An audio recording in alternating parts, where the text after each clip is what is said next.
The underground holds many secrets, some considered to be unnatural.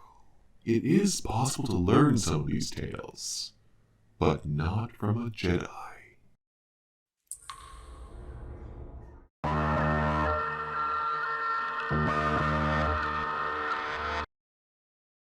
So if you've been following the channel for a while, you know I'm not exactly a hard sell on Star Wars games. I mean, I literally ranked all 114 of them on boss level. However, this may be the first unreleased entry I've played in full.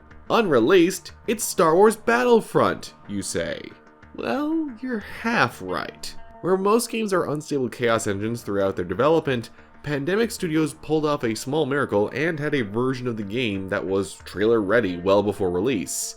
In fact, some fans saw a trailer of this build with unique maps and content, yet it never hit store shelves.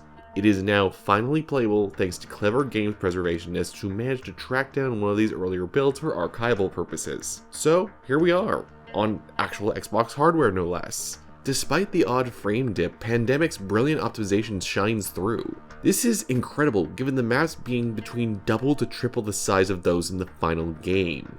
Now, some maps aren't playable, such as Kashyyyk, Bespin, Jabba's Palace, or Renvar Harbor. However, what is here is incredibly functional. Fortunately, the Free Radical archive has a preserved copy of the pitch documents for the game, which this version more closely resembles. Originally pitched as Star Wars The Frontline, Battlefront went through a notable shift before release. The extensive pitch depicts a game far more in line with DICE's Battlefield series, with a heavier emphasis on teamwork, more specialized units, and increased faction asymmetry. Though still running on the Frontline executable, it's been renamed to Battlefront and some of the crucial changes are already in effect. For instance, Jedi aren't a playable class at this point in the game, let alone even available as AI hero units.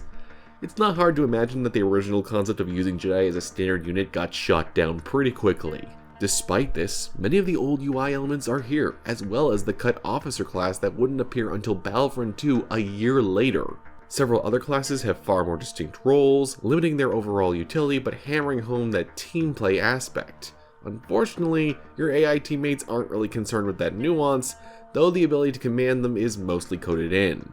Now, I want to be clear, it's normal for features to be cut across game development. Some things just don't work out like they planned, and gosh, yeah, I can see why officers didn't make it in besides the Wookiee smuggler. Out of all of the other officers, only the droid commander is that enjoyable thanks to his surprisingly fun sonic blaster. Every other cut class is weird.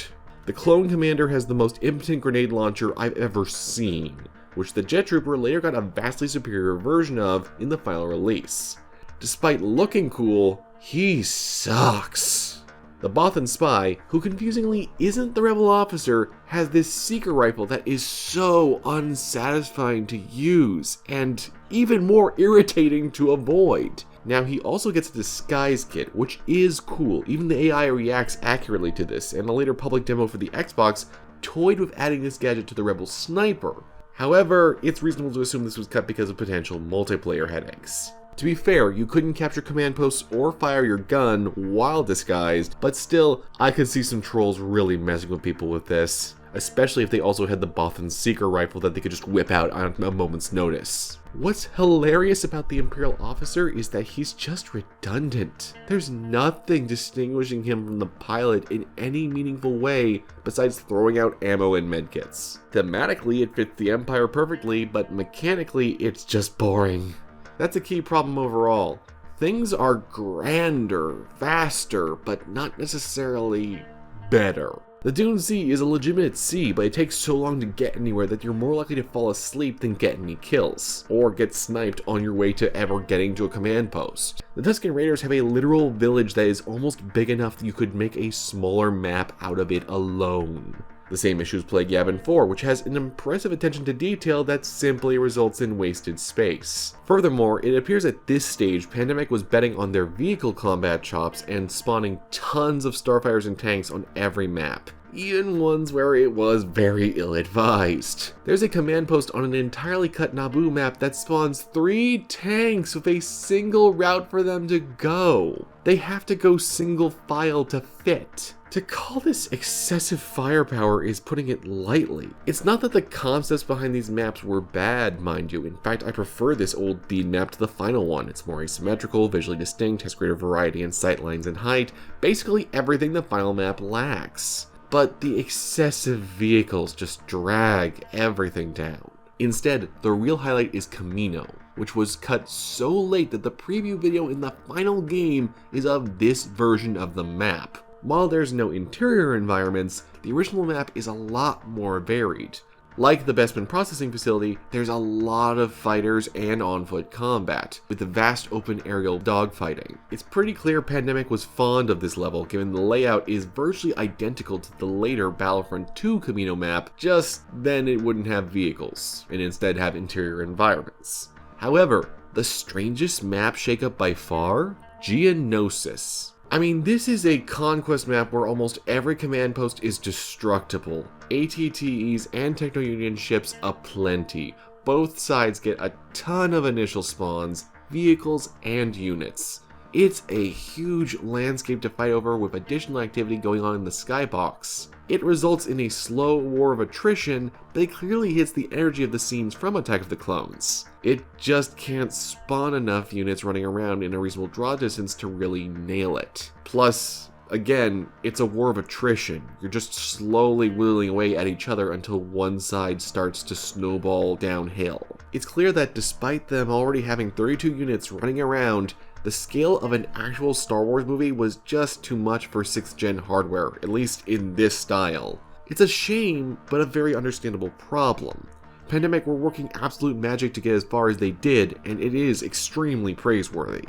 Scale also plagues Grassy Plains, which has so many vehicles it just turns into Carmageddon with infantry units running around until either the baddies wipe out the Gungan shield generators, or the good guys wipe out the enemy reinforcements. I'm not calling the old Grassy Plains great, but it's definitely better than this. This is just a mess. By contrast, Hoth is probably the closest to bring this concept home, because, surprise! Most of the Hoth defense command posts were meant to be fully destructible too, with damage models and everything. There's also multiple cut routes for the interior environments. This is particularly ironic given that this was the map I think most fans would agree could have used some serious expansion rather than reduction.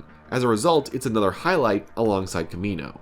Surprisingly, Endor is the least changed, with the only major difference being the bunker, which is both sealed and destructible from the exterior rather than the interior. And to be clear, it's not just the cut classes and the maps that are different. There's a number of other differences that show how many quality of life improvements were made late into the game's development. Such as, dead enemies didn't drop health or ammo nearly as often. Officers could only dispense ammo or health one at a time. Enemies stole your vehicles constantly, almost instantaneously of you hopping out of them, making you paranoid to ever leave them. Nearly every weapon used to have an extremely shallow ammo pool that would deplete before you could say McClunky. Snipers were made to be stationary while aiming down sights, which leaves them incredibly vulnerable. Worst of all, you originally had to swap to grenades as your primary weapon, and then awkwardly cook it until your controller vibrated. Throw it too soon, and you'll drop it at your feet. Literally. Arguably, these choices were all fairly more realistic, but gosh, are they cumbersome.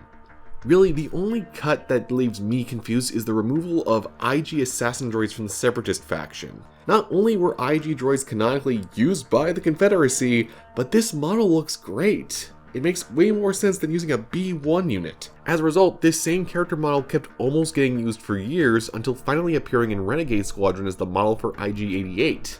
It's a strange omission to say the least, possibly a publisher decision. LucasArts was known for making odd requirements about random things, but whatever the case, it's very specific and very odd. So yeah, this version of Battlefront isn't fundamentally better. Now, if you'd like to experience the maps, the far easier way to do that is to track down some fan conversions that import the old layouts into the original game, sometimes even with the cut infantry classes to spice things up. It's a lot easier than homebrewing an Xbox, let me tell you. Oddly, the one aspect of the game that didn't change at all is Galactic Conquest. It works just like in the final release, just with a different user interface. But if Frontline is clunkier and not as fun, why bother talking about it? Simple. It highlights how the final release is a genuinely better game thanks to changes you wouldn't have realized otherwise. Suddenly, certain design decisions make sense. So rarely do we have a clear example of a game being polished and refined, demonstrating that sometimes things are cut for a reason. By emphasizing versatility across fewer units, everyone suddenly had a viable role to play in multiple situations. Less vehicles ironically makes the vehicular options available all the more useful. Smaller maps means less running around to get to the action. Less truly is more, which is extremely ironic for a Battlefront game, but here we are. Regardless of its flaws, I'm glad someone was able to recover this step in Battlefront's journey for others to experience. This is some genuine gaming history for one of the biggest Star Wars games ever released.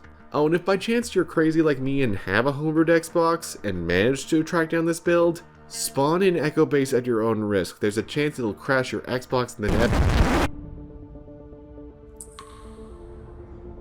Until next time, traveler.